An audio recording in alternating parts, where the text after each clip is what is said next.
In this week's drive, we ride along with an old star in a new car,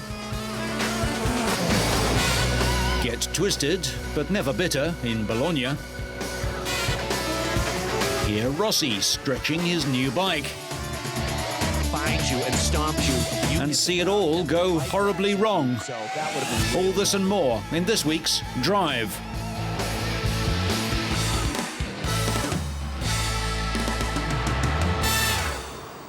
On a quiet winter's day, the Mercedes-Benz Works DTM team hosted 4 ex-Formula One drivers. All 4 are now commentating and analysing Formula One for various TV stations and magazines in their home countries. Ivan Capelli drove for AGS, Tyrrell, March, Leighton House, Ferrari and Jordan, his best finishes being second in France and Portugal. 60-year-old Jacques-Henri Lafitte took 6 wins and 7 pole positions in a long career with Williams and Ligier. 10 years younger, Irishman Daly drove for Hesketh, Williams, Tyrrell and March, and his best finishes were 4th in Argentina and Britain in 1980. 52-year-old Swiss Schurer drove for ATS, Arrows and Brabham. His best finishes were 4th in Rio and at Monza. The 4 oldies were briefed by current Mercedes drivers, including Formula One McLaren test drivers Alexander Wurz and Pedro Della Rosa, and DTM stars Bernd Schneider, Jean Alesi and Christian Albers.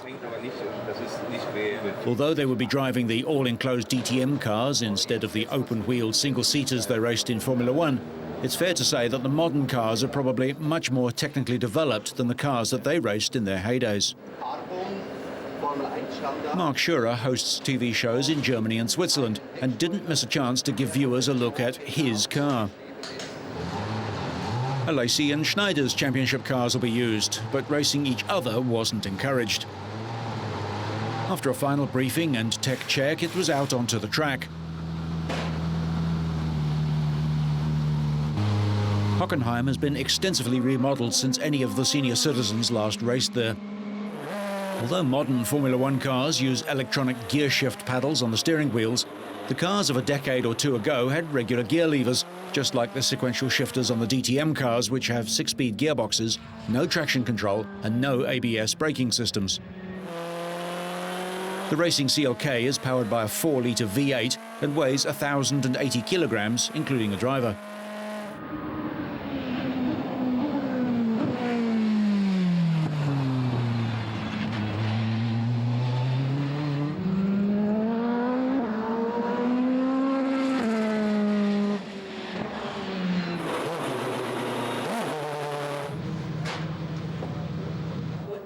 Daly now covers motorsports throughout the world for ESPN, CBS and Speedvision. Despite his age, Jacques Lafitte recently joined the Works Morgan endurance racing team. Capelli was Italian Formula 3 champion in 1983 and World Formula 3000 champion in '86. Just like in most test sessions, there always seems to be some standing around while other people tend to the car. Out of the hairpin, 4th, 5th. 5th, you flat, leave the 5th, yeah, which also flat, yeah. And then you go easy back. Or? Yeah, easy. Spaniard and Frenchman, but there's a common racing language that involves a lot of hand-waving. Then it was the turn of the new generation Formula One drivers to get behind the wheel.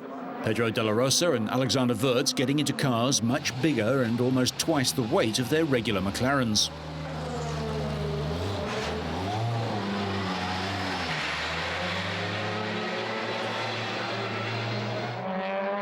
DTM cars are silhouette cars. They look like regular road cars but are built around a super strong space frame with fully aerodynamic carbon fiber body panels covering state-of-the-art multi-adjustable suspensions, carbon fiber brakes and hand-built powertrains. The space frame includes a reinforced safety cell around the driver with impact-absorbing crumple zones front and rear, much like a road-going Mercedes, just more so. The 2 young guns were much more prepared to stretch the cars as they gained familiarity, and pretty soon they were turning in lap times, which would have made them competitive in the last DTM round held at Hockenheim. The car gives you a lot of feedback. It's very easy and clear to understand and see what it does. But it's a fascinating exercise to be in what we call a tin top with this type of sophistication? I mean, it's like a real formula car, basically, with a shell, with a different aerodynamic. Very similar to the old Formula One style car. So that means that you have to place the car in the right position, in the right line in the corner, because otherwise you cannot get the limit of the car, you cannot go quick. And you must really push very hard. And it's astonishing how much is quick that car. I think this car is more, is one of the car was closer to the Formula One compared to the other car I drove in prototype or everything, because you have a really good handling. The car is not rolling a lot, not pitching also front and rear. Cheers! As Alex and Pedro lined up with the racing heroes of their boyhoods, there was a wealth of experience standing on the Hockenheim pit lane with them.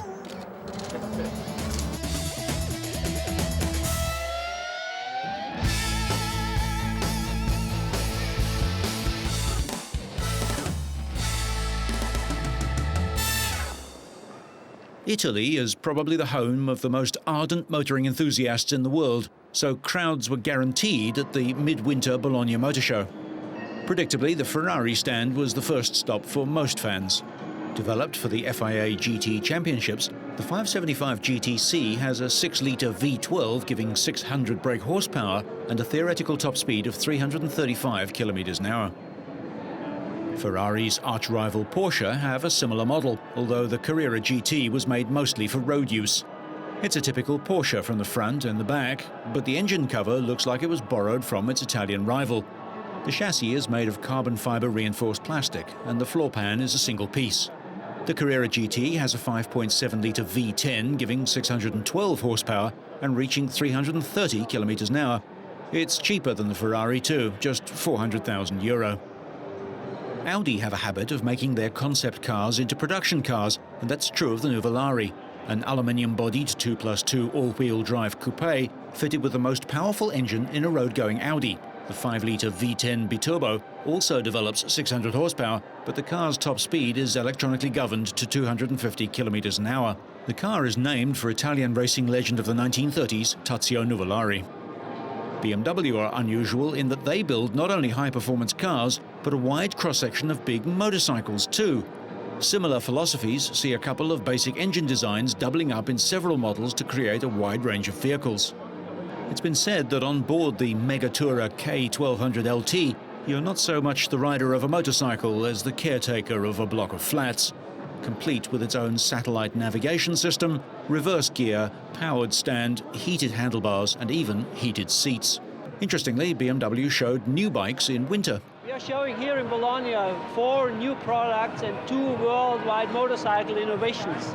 One product, probably the most important, is a new K1200 LT, totally new, redone engine, refined, a big model update. And then we have 3 more bikes, the new F-Series with a totally new refined engine and also redone designs. The smallest BMWs are the single-cylinder 650s, which come in pseudo off-road guise, the Dakar, and a more friendly road version. Both get a second spark plug and a revised engine management software for better emissions, response and economy. The reach of the clutch has been modified, a critical point for many female riders. A new headlamp, new instrument faces and revised luggage options update the range, and features like revised screens and accessory power sockets make the bikes more user-friendly. Now we are very happy to be here in Bologna because Bologna in Italy is a very important market for BMW Motorrad.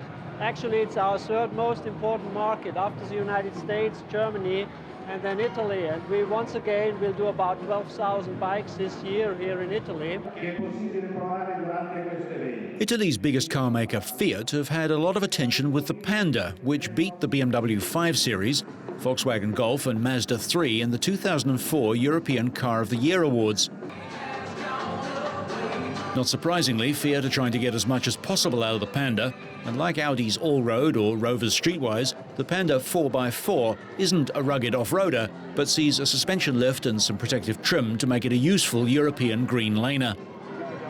It's quite important to launch the Fiat Panda four-wheel drive version at the Bologna Motor Show, because Bologna Motor Show is a feast for young people, and so it is natural in a way for Fiat to introduce as a world premiere a four-wheel drive Panda version here in Bologna.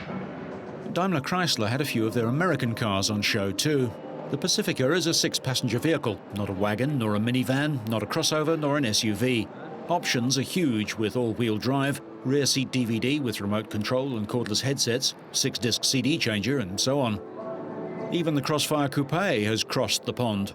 The 300-seat touring wagon will be available outside America only this year, letting Chrysler compete in the European E segment, where around 40% of sales are wagons.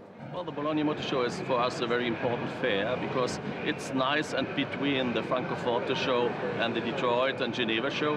And in addition of that, the Italian market is really important for us because it's a second export market for Daimler Chrysler worldwide. And so we are here and we are happy to be here. Following on the cute little 206cc, Peugeot have given their 307 the folding roof cabrio treatment. But it's big, heavy, expensive and has a cramped rear seat. The weight compromises the 2-litre four-cylinder engine, although a top speed of 205 km/h is claimed. The company gave a glimpse of where Peugeot design is heading with the 407 LXR 3-door sports coupe concept, built on the same platform as the production 407 model. The engineers used a 2.7-litre diesel 6 with 200 horsepower from the parts bin, probably a good choice when the model becomes a reality. The interior looks ready for production, down to earth with brushed metal accents, and the final car probably won't differ greatly from this. Spanish carmaker SEAT owes a great deal of its model DNA to German parent Volkswagen. Bologna saw the fastest Ibiza yet, the Formula Racing or FR model. The car has a 1.8-litre 20-valve turbocharged engine that delivers 150 horsepower and squirts the hot hatch to a claimed 216 km/h. Just as dear to the hearts of Italian fans as Ferrari are the motorcycles built by Ducati. At Bologna, Ducati presented the Monster 620 Capirex, a special version of the Monster dedicated to Loris Capirossi, the renowned Italian racer who just wrapped up an outstanding first year in MotoGP with Ducati. Well, this season's highlights have been the fact that we, for the first time, we participated to the MotoGP Championship, and notwithstanding the fact that we are new in this kind of races, we finished second after Honda. So given the dimension of the company, it was a big achievement for us. And we also won the Superbike Championship, and as usual, we are going to use this racing effort to sell our production bikes. Neil Hodgson won the World Superbike title and has moved to MotoGP for this year. We are revamping the business in the USA through the participation in AMA championship races. For the first time, we participate with an official team, and we are going to have new interesting things for our customers as well, but we cannot tell them.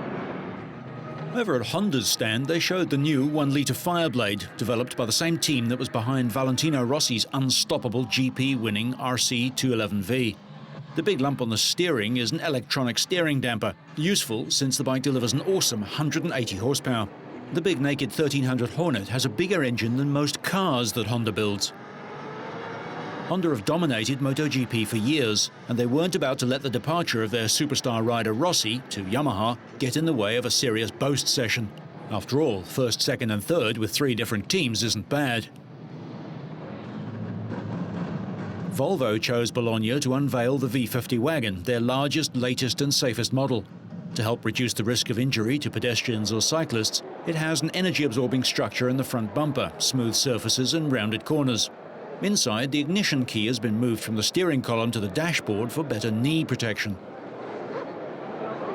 We are proud to present the new Volvo V50, and it's a true Volvo with all the Volvo safety features, the Volvo functionality, the Volvo practicalities. It's a true Volvo estate car. The big Italian saloon is making a triumphant return in the shape of the Maserati Quattroporte, or 4-door. Pininfarina's masterful styling is powered by a 400 horsepower V8 to a top speed of 275 km/h, And there's 15 bodywork colours, 3 types of wood, 10 shades of leather and a wide range of other options. At the Bologna Motor Show, we are here for presenting the Maserati Quattroporte, recently presented officially during the Frankfurt Motor Show, but this is a fantastic occasion for introducing this car here in Bologna, at the Bologna Motor Show, for our important domestic market. Maserati Quattroporte is a key product, is a milestone in our relaunch of the Maserati. It's a combination of sportiveness from one side, performance if you want, and elegance and comfort and pleasure to drive from the other one. Not all the action was inside the warm display halls. Show organisers also laid on a few practical demonstrations and events outside in the chilly and wet winter weather. One of them was this obstacle course, and showgoers were encouraged to put some medium and large four-wheel drive vehicles through their paces over the chassis twisting, suspension winding, steering binding lumps and bumps.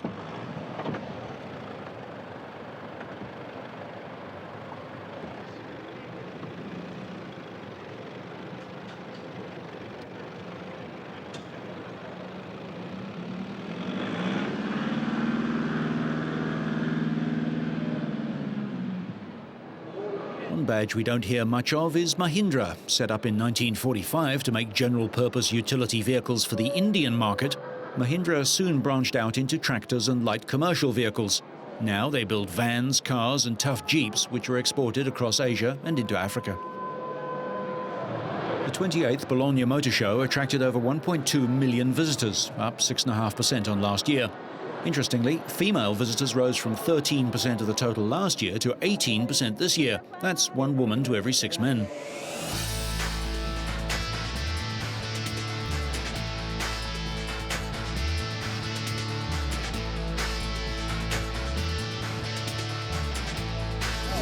Okay, thank you. It's been just 2 months since the end of the 2003 season, but the motorsport press has been itching to see what MotoGP champion Valentino Rossi would make of his new Yamaha, having moved from Honda after 3 world titles, taking much of his technical support team with him. Okay. Yamaha hope that the rich vein of form will continue with them and end their horribly barren spell in the World Championship.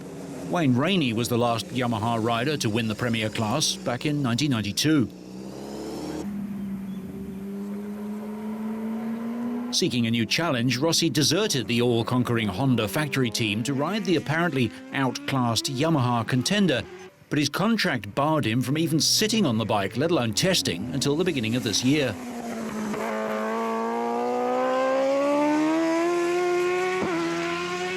Valentino completed a 3-day session with the Yamaha at Sepang in Malaysia. In his first outing on his new machine, Rossi lapped within 0.2 of a second of the quickest Honda testing the prior week, ridden by Max Biaggi. Posting a 2-minute, 2.75 second lap, Rossi was quicker than the majority of the top Honda factory riders. During the test, Rossi was also substantially faster than the 3 other Yamaha riders in attendance: Carlos Checa, Marco Melandri and Norik Abe. If the times posted by those 3 riders were viewed alone, you would think that Yamaha is a step or 2 behind the Honda effort. Rossi, however, gave every indication that he will be competitive with the Hondas from the first race of 2004. During a break, he was asked about his initial impressions. Yes, you know, you have some ideas about the other bikes when you run into the circuit. But sincerely, I expect more big problem on the bike. But more or less, the bike is one bike, and yes, have some difference from Honda. But basically, the bike is not so bad. With 5 World Championship titles in the 125, 250, 500 and MotoGP classes, he seems to have dominated the sport for years, yet Rossi is still only 24.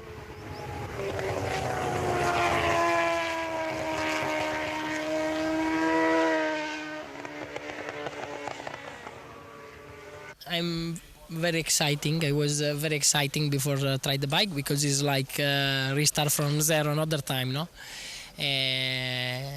Change bike, change the team, and change all is very exciting. And but at the end we good impression from today. There's a renewed motivation for Valentino to make his place in history as one of the best, if not the greatest, rider of all time.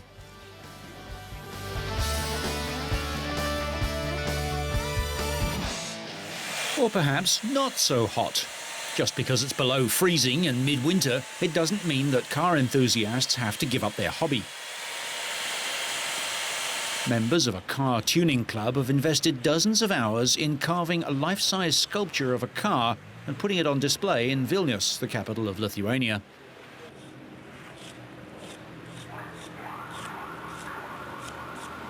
With the help of ice, we wanted to show the public what car tuning can be like. Just as the new Mazda 3 hits car dealer showrooms around the world, this ice version made its unusual premiere. A group of enthusiasts decided to promote the art of car tuning by carving a real-size Mazda 3 with their own design improvements to make it into a proper racing version. The organisers said the sculpture is a tuned version of the car with racing wheels, spoilers and extra air intakes. Internal lights behind the ice cube windows lit up the display, which was expected to last for several weeks in the sub-zero temperatures. The sculpture weighs about 4 tons, more than 3 times the weight of the real thing.